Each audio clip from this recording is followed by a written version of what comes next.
Hadirin yang dihormati sekalian, selamat pagi dan salam satu Malaysia. Biji selasih boleh dimakan, menjadi perisa sedap berperi. Selamat pagi kami ucapkan, semoga forum bertambah seri. Yang berhormat Tuan Izzat Amin bin Muhammad Nasir, pensyarah MPU 23042 bagi kursus nilai masyarakat, serta rakan-rakan yang dikasihi sekalian. Rakan-rakan sekalian, bertemunya jua kita pada pagi ini untuk membincangkan tentang perpaduan kaum, pandemik COVID-19, terciptanya perpaduan dan toleransi antara kaum. Tanpa melengahkan masa, saya ingin memperkenalkan dua orang ahli panel saya yang tidak lagi asing, iaitu Perwina anak perempuan Ravindra dan Yuvanis anak perempuan Tanah Balan. Sebelum saya meneruskan lebih jauh, saya ingin ajukan soalan kepada saudari panel, iaitu Yuvaniswari anak perempuan Tanah Balan. Menurut saudari, sejak musim pandemik ini, adakah saudari rasa toleransi antara kaum menjadi lebih kukuh atau sebaliknya?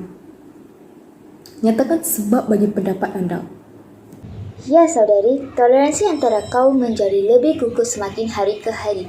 Sikap toleransi yang tinggi adalah kekuatan sebenar untuk kehidupan yang harmoni, terutama ketika negara sedang menghadapi pelbagai isu dan cabaran yang melibatkan kaum dan agama.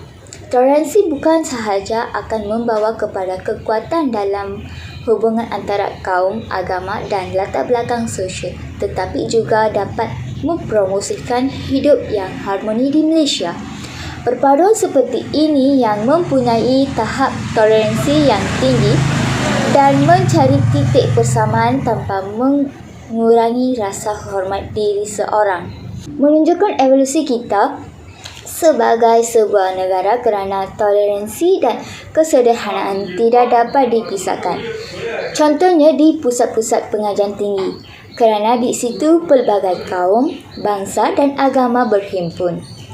Sudah tentu perpaduan dan toleransi menjadi kekuatan kepada pusat pengajian tersebut dan seterusnya negara.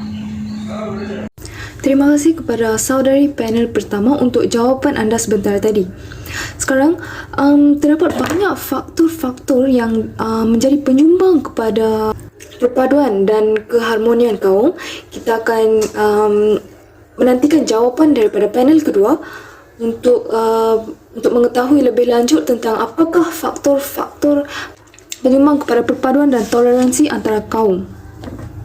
Pertama sekali, saya ingin berterima kasih kepada pengurusi kerana menjemput saya untuk memberi sedikit informasi yang perlu diuraikan kepada para penonton sekalian.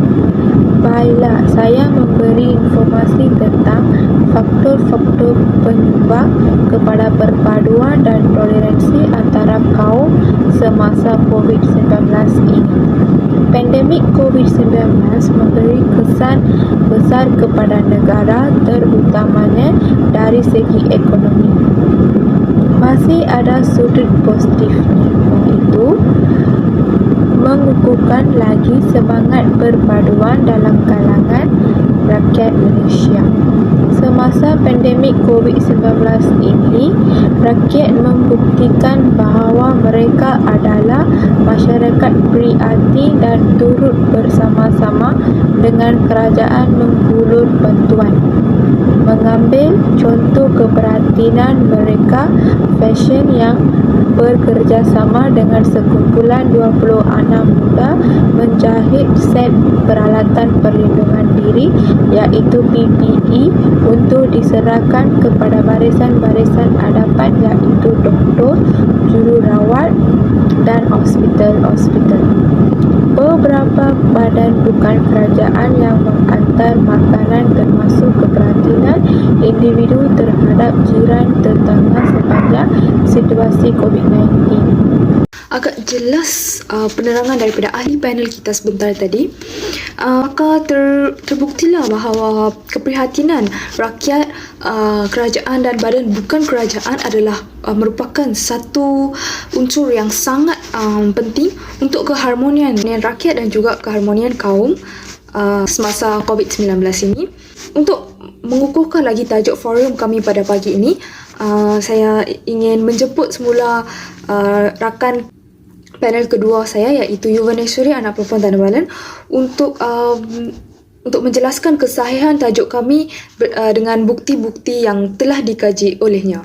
Terima kasih saudara. Ini saya ingin menerangkan tentang data kes COVID-19 iaitu pada hari 9 Oktober 2021. Situasi semasa jangkitan penyakit coronavirus 2019 iaitu COVID-19 di Malaysia. Kementerian Kesihatan Malaysia KKM ingin memaklumkan situasi terkini kes COVID-19 di Malaysia sehingga 9 Oktober 2021. Terdapat beberapa jenis kes pada hari 9 Oktober 2021. Antaranya, kes sembuh pada hari 9 Oktober 2021 adalah 14,422 kes. Kes baru adalah 8,743 kes. Kes import pula 14 kes, iaitu termasuk 7 orang warga negara dan 7 orang bukan warga negara. Kes tempatan adalah 8,729 kes. Dalam kes tempatan, 8,258 adalah warga negara dan 471 adalah bukan warga negara. Kes yang memerlukan di unit rawatan rapi ICU adalah sebanyak 770 kes, iaitu 714 kes COVID-19 dan 15 kes adalah suspected, probable dan kes dalam siasatan. Kes yang memerlukan bantuan pernafasan adalah sebanyak 419 kes, iaitu 304 kes COVID-19 positif dan 115 kes adalah suspected, probable dan kes dalam siasatan. Terdapat 5,580 jumlah kluster sehingga 9 Oktober 2021. Jumlah kluster baru adalah 10 kluster. Jumlah kluster yang telah tamat adalah 4,735 kluster dan jumlah kluster aktif adalah 845 kluster. Daripada 8,743 kes harian yang dilakukan pada hari 9 Oktober 2021 adalah 122 kes adalah kategori 3, 4 dan 5. Dan 8,621 kes lagi adalah terdiri daripada kategori 1 dan 2. Terperinci kluster-kluster baru ini, nilai arti mengikut negeri adalah seperti di lampiran 1 dan 2 serta bersama kenyataan media ini.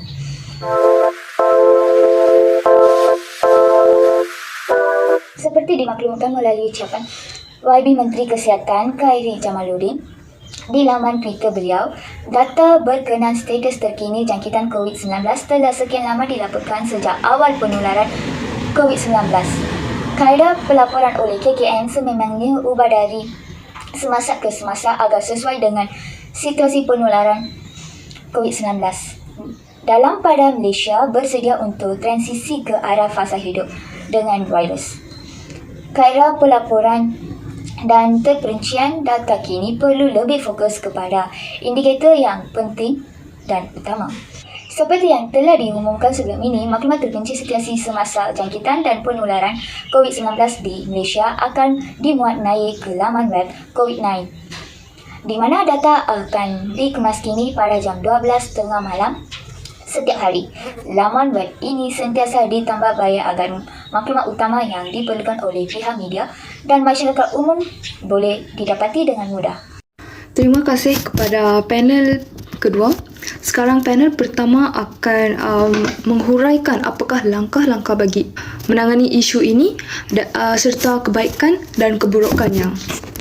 Seterusnya, saya memberi informasi tentang langkah-langkah untuk mengatasi masalah COVID-19 ini. KKM menasihatkan para majikan untuk memastikan langkah-langkah berikut adalah dilaksanakan di tempat kerja, iaitu penyediaan tempat mencuci tangan atau hand sanitizer, pekerja mengenakan pelitup muka setiap masa, Amalan penjarakan sosial yang selamat iaitu sekurang-kurangnya 1 meter termasuk di ruang kerja dan ruang makan. Elakkan pekerja berkumpul di ruang yang sempit. Amalkan jarak 1 meter semasa bertutur. Kerap melaksanakan proses nyakuman dan nyacemat terutamanya di ruang guna sama. Selain itu, majikan juga disaran proaktif dalam memastikan langkah-langkah pencegahan penularan COVID-19 turut diambil dan diikuti oleh pekerja di tempat penginapan mereka seperti berikut. Ialah elakkan 3C atau 3S seperti yang telah disarankan. Pastikan katil atau tempat tidur disusun mengikut penjarakan sekurang-kurangnya 1 meter hingga 2 meter antara satu sama lain. Elakkan penyediaan makanan secara berkumpulan atau beramai-ramai. Pastikan tempat tonton TV atau ruang rehat tidak sesar pada masa yang sama. Pastikan kebersihan tempat penginapan termasuk tandas dan persekitarannya sentiasa dijaga dengan kerap menjalankan sanitasi dan pembersihan. Bagi pekerja-pekerja pula adalah diingatkan supaya sentiasa mematuhi SOP yang ditetapkan semasa di tempat kerja dengan menjaga keselamatan diri, memakai pelitup muka, tidak bersembang dekat, menjaga kebersihan tempat makan atau fasiliti guna sama, dan memantau gejala serta memaklumkan kepada majikan dengan kadar segera sekiranya bergejala. Elakkan datang bertugas bagi mengurangkan risiko penyebaran penyakit dan dapatkan pemeriksaan segera. Akhirnya, kerjasama semua pihak amat diperlukan bagi memastikan tempat kerja dan penginapan pekerja berada dalam keadaan yang kondusif dan selamat untuk digunakan. Ini akan mengurangkan risiko jangkitan COVID-19 dan juga lain-lain jangkitan. Begitu menarik data yang telah disampaikan oleh ahli panel kita sebentar tadi. Sekarang kita akan teruskan dengan ahli panel kita yang kedua yang tidak sabar untuk menyampaikan pandangannya terhadap isu ini.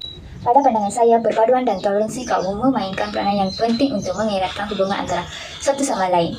Wabak COVID-19 telah memisahkan rakyat Malaysia bukan sahaja melalui jarakan sosial, malah mereka diminta untuk duduk di rumah dan tidak dibenarkan bertemu dengan sesiapa pun tanpa urusan penting. Namanya adalah secara zahirnya sahaja. Rakyat Malaysia yang sedang menyesuaikan diri dengan normal hidup baru ekoran wabak COVID-19 perlu mengekalkan nilai-nilai baik dan terus bersatu hati dalam memelihara perpaduan nasional. Seterusnya, rakyat Malaysia akan terus memegang teguh semangat perpaduan walaupun sambutan Hari Raya Aidilfitri pada tahun ini diraihkan secara sederhana. Gunakanlah kesempatan Aidilfitri ini untuk mengeratkan silaturahmi antara satu dengan lain dengan berhubung melalui talian dan teknologi, maya sama ada semasa ahli keluarga ataupun sahabat handai. Ramai yang tidak dapat bersua muka dengan insan-insan tersayang, kunjung mengunjung dan berkongsi juga ketika musim perayaan sememangnya susah lazim bagi rakyat Malaysia. Kita harus berkorban demi kebaikan semua. Walaupun negara berhadap krisis kesihatan dan keselamatan awam, akibat pandemik COVID-19, rakyat negara ini mampu bersikap pasif dengan sering mengambil peduli dalam konteks menjaga diri antara satu sama lain. Dalam tempoh setahun, pandemik itu melanda. Negara juga tidak terlepas daripada pelbagai krisis dan permasalahan seperti isu pembuangan kerja, peningkatan pengangguran, kemerosotan peniaga dan kes kesihatan yang terjejas. Rakyat Malaysia ini terpaksa menanggung pelbagai beban dan menghadapi pelbagai sukaran terutama golongan B40 dan ke bawah. Namun satu perkara yang membanggakan adalah semangat kerjasama dan saling bantu-membantu tanpa mempedulikan isu kaum, bangsa dan agama. Sikap membantu sesama kita sudah menjadi satu trend yang sangat positif sekaligus membuktikan perpaduan rakyat negara ini ketika berhadapan krisis adalah pada tahap yang sangat memberangsangkan. Sebagai rakyat Malaysia, kita harus berasa bangga kerana dalam krisis ini kita dapat lihat bagaimana mangsa COVID-19 dan pejabat awam khasnya barisan hadapan tanpa mengira kaum memberikan khidmat yang paling baik untuk mengatasi penularan wabak berkelan. Semangat perpaduan positif dalam menghadapi pandemik COVID-19 juga menjadikan setiap rakyat mengambil peduli mengenai individu lain. Secara ikhlasnya, saya mengharapkan sikap positif ini selalu akan dapat diterjemahkan dalam masyarakat kita sebagaimana perpaduan kita ketika menghadapi wabak pandemik. Rakyat Malaysia harus mempelajari pengalaman yang diperoleh daripada kesengsaraan wabak COVID-19 supaya kita menjadi lebih bersiaga pada masa hadapan. Sikap perpaduan ini tidak hanya wujud ketika pandemik, sebaliknya dikekalkan pada bila-bila masa dalam apa juga keadaan. Di samping itu, rakyat juga membuktikan bahawa mereka adalah masyarakat prihatin dan terbersama-sama dengan kerajaan menghulur bantuan terutamanya ketika tempoh PKP, iaitu Perintah Kawalan Pergerakan pada Mac lalu. Jelasnya hikmah COVID-19 telah menonjolkan kebaikan rakyat secara individu atau berkumpulan yang bertempatan dengan tema Malaysia Prihatin. Bagai sambutan Hari Kebangsaan kali ini, saya setuju COVID-19 ini menyerlakan budi baik orang Malaysia. Sebenarnya, Malaysia Prihatin melambangkan nilai-nilai murni yang ditunjuk oleh rakyat di negara ini. Mengambil contoh keprihatinan, Perika Fashion yang bekerjasama dengan sekumpulan 20 anak muda menjahit set peralatan perlindungan diri iaitu PPE untuk diserahkan kepada Hospital Kuala Lumpur pada peringkat awal negara berhadapan COVID-19. Lagipun terdapat beberapa badan bukan kerajaan yang menghantar makanan termasuk keprihatinan individu terdapat jiran tetangga sepanjang situasi COVID-19. Menyentuh mengenai sambutan Bulan Merdeka kali ini yang berbeza daripada tahun sebelumnya. Rakyat Malaysia mempunyai jiwa merdeka yang tinggi dan penghayatan begitu baik untuk mengekspresikan semangat patriotik dengan secara tersendiri. Walaupun tiada sambutan besar-besaran, Malaysia melakukan aktiviti yang boleh menerjemahkan semangat kemerdekaan dan dikongsi dalam sosial media. Semarak sambutan Hari Kebangsaan kali ini dengan kreatif masing-masing menerusi sosial media seperti merekodkan nyanyian lagu negara. Terima kasih kepada ahli-ahli panel atas jawapan yang bernas dan membangun. Oleh itu, saya ingin menyerah kepada rakan-rakan sekalian agar kita mengambil iktibar dan sedikit sebanyak ulasan ataupun pengajaran daripada hasil topik forum kami pada hari ini. Nampaknya masa amat mencemburui.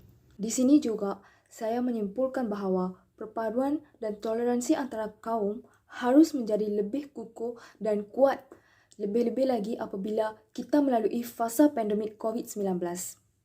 Ia juga adalah satu pengajaran yang sangat baik untuk kita agar sifat kemanusiaan tidak terhapus dalam diri kita. Tepuklah dada, tanyalah selera. Buka minda dan fikir-fikirkanlah. Segala keputusan berada di hujung jari kita. Sebelum tamatnya sesi forum kami, terimalah serangkap pantun daripada saya. Ada kapal, ada kelasi. Masa terluang mengair ikan. Sehati sejua sepanjang aspirasi. Perpaduan dan toleransi kaum menjadi keutamaan. Salam hormat dan sekian terima kasih.